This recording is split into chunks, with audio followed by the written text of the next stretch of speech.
It's time to learn English. Assalamualaikum warahmatullahi wabarakatuh. Good morning everybody. How are you today? I hope you're doing great today. In this class, we will learn to read to each other the description of a person or thing stated by its speaker in order to show my pride of them. Pada pertemuan kali ini kita akan membahas tentang cara membaca sebuah teks deskripsi tentang seseorang ataupun benda maupun tempat dan hal-hal yang lainnya yang diungkapkan oleh beberapa siswa yang ada di gambar tersebut. Before we are beginning our lesson, you have to bring your book and open the page 163 and 164. Have you finished it? Okay, we will continue our lesson. First, we will carefully listen and repeat its description after the teacher, sentence by sentence. Yang pertama, kalian harus mendengarkan baik dan mengulangnya kembali setelah guru membacakan teks tersebut secara kalimat per kalimat. But in this situation, you have to read it just on yourself. Tetapi di situasi yang seperti ini, dengan pembelajaran secara online, kalian harus membacanya secara mandiri. In the second, in our group, we will learn to read the description meaningfully to each other. Yang kedua, kalian harus bekerja secara grup, kemudian membaca deskripsi tersebut, dan menerjemahkannya atau mencari maknanya di setiap masing-masing teks description tersebut. But in this situation, you have to do it just on yourself.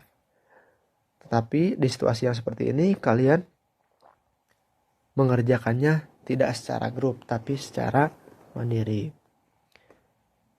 Okay?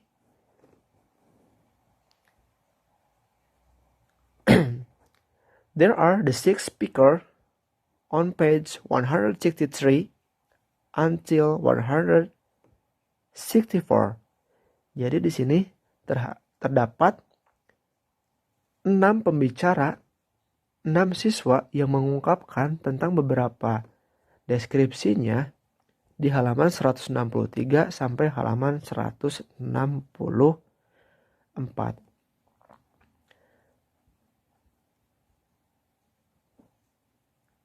The first speaker is Benny.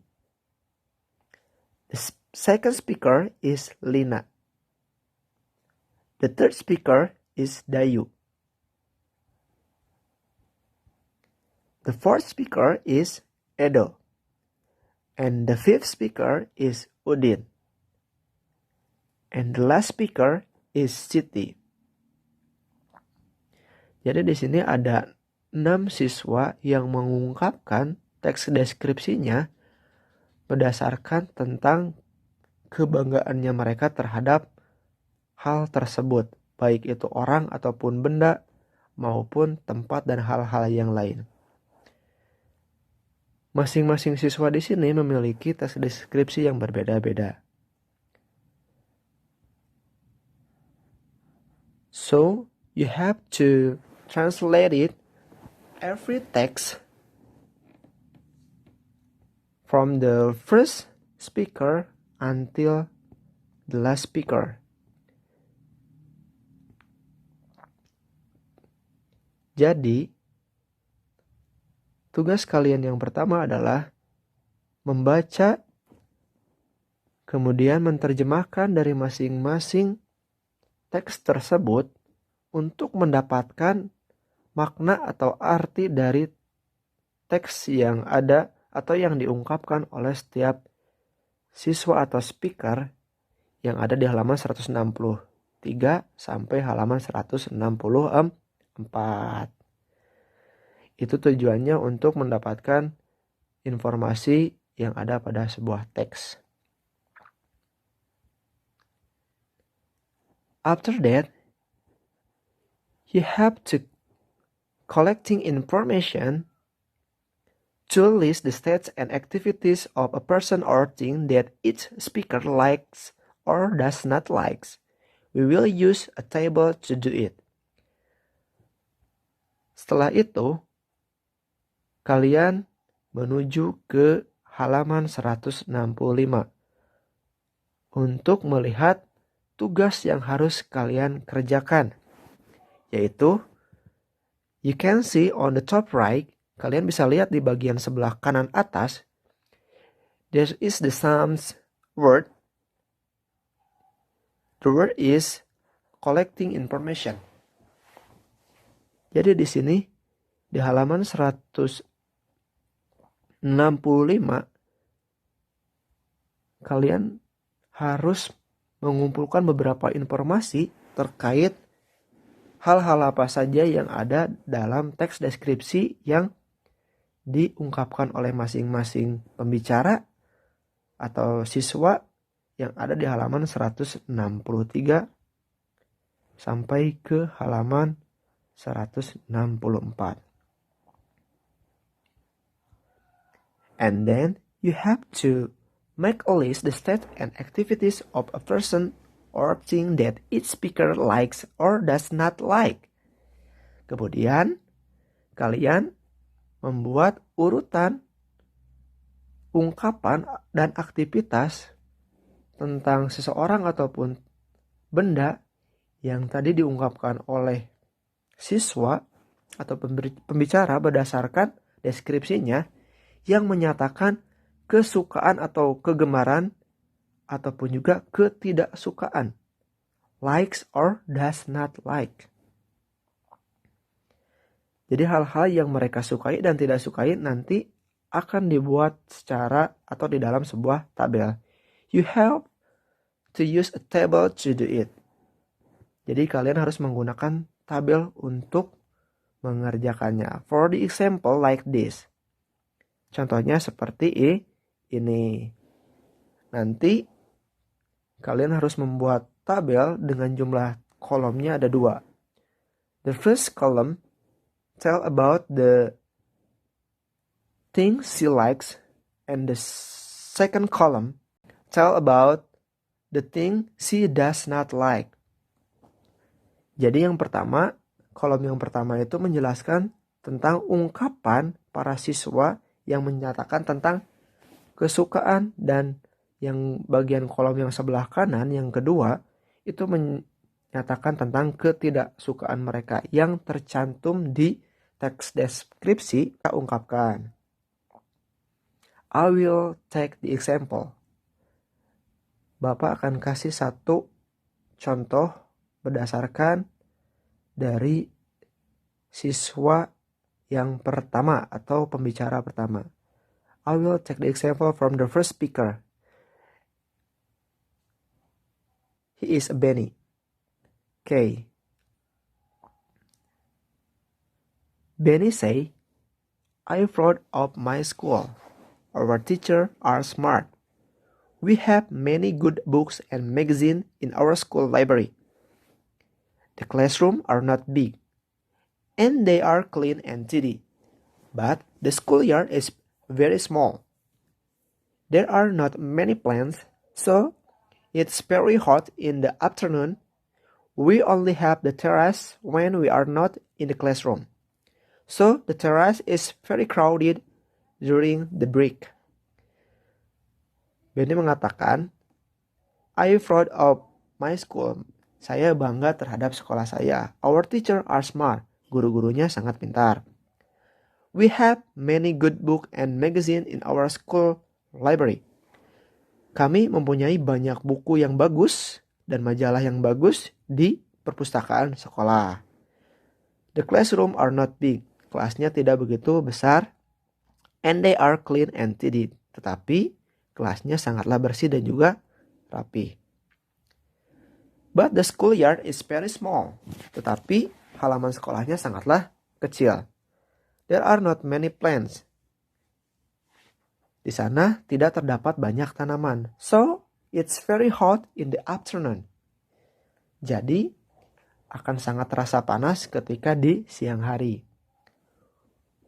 We only have the terrace when we are not in the classroom. Kita hanya memiliki teras ketika tidak sedang berada di dalam kelas. So, the terrace is very crowded during the break. Jadi, terasnya akan sangat berdesakan ketika waktu istirahat berlangsung. Itu adalah deskripsi yang dijelaskan oleh Benny. Nah, contohnya di sini kita lihat beberapa yang disukai Benny dan yang tidak disukai Benny. For example, like this. The first is the teacher are smart. Yang pertama yaitu guru-gurunya sangat baik. Itu untuk bagian yang Benny sukai. And the second, it has good book and magazine in the school library. Sana terdapat atau memiliki banyak buku dan majalah di perpustakaan sekolahnya. Ini beberapa hal yang sebelah kiri, beberapa hal yang Benny sukai. Dan yang kedua di sini tentang hal-hal yang tidak disukai oleh Benny. Tapi di sini salah ya. Di sini ada what Siti likes and does not like about her school. Tapi pembicara pertama seharusnya bukan Siti tetapi Benny. Mungkin ini ada salah percetakan di dalam buku. Oke, kita lanjutkan. Things she does not like. The first is the schoolyard is very small. Hal yang tidak disukai oleh Benny yaitu sekolahnya atau halaman sekolahnya sangatlah kecil. Oke. Untuk membuktikan, kalian bisa lihat kembali kepada teks deskripsi yang Benny ungkapkan. Apakah betul tentang hal-hal yang Benny sukai dan juga yang tidak Benny sukai. Contohnya yang pertama tadi ada statement tentang yang Benny sukai yaitu our teacher are smart. Kita bisa lihat di kalimat kedua menyatakan bahwa menurut Benny di sekolahnya guru-gurunya sangatlah pintar. Contoh yang kedua. Tadi kita lihat bahwa hal yang tidak disukai Benny diantaranya the schoolyard is very small. Bahwa halaman sekolahnya sangatlah kecil. Kita lihat di bagian teks deskripsi Benny. Apakah betul seperti itu? Oke, bisa kita lihat di kalimat yang kelima menyatakan but the schoolyard is very small. Bahwa halaman sekolahnya sangatlah kecil. Nah, berarti betul bahwa hal-hal yang disukai dan tidak disukai oleh Benny ditulis dan dimasukkan ke kolom yang berdasarkan kriterianya masing-masing. Untuk yang sebelah kiri yaitu untuk hal-hal yang Benny sukai. Things that he likes. And the right here dan di sebelah kanan itu untuk beberapa hal yang Benny tidak sukai. Jadi tugasnya nanti kalian membuat seperti contoh tentang beberapa hal yang disukai dan yang tidak disukai dari masing-masing siswa yang mengungkapkan teks deskripsinya dari mulai pembicara kedua sampai ke pembicara terakhir, from the second speaker until the last speaker. Di sini ada Lina, Dayu, Edo, Udin, Siti. Nah, jadi itu tugas yang harus kalian kerjakan. Kalian membuat sebuah list apa yang mereka sukai dan yang mereka tidak sukai tentang ungkapan atau deskripsi yang mereka bacakan tadi sebelumnya. Okay, do you understand? If you understand, you have to do it the task and then submit to my phone number or WhatsApp after you finish doing your homework. Okay, I think that's all for today. Assalamualaikum warahmatullahi wabarakatuh.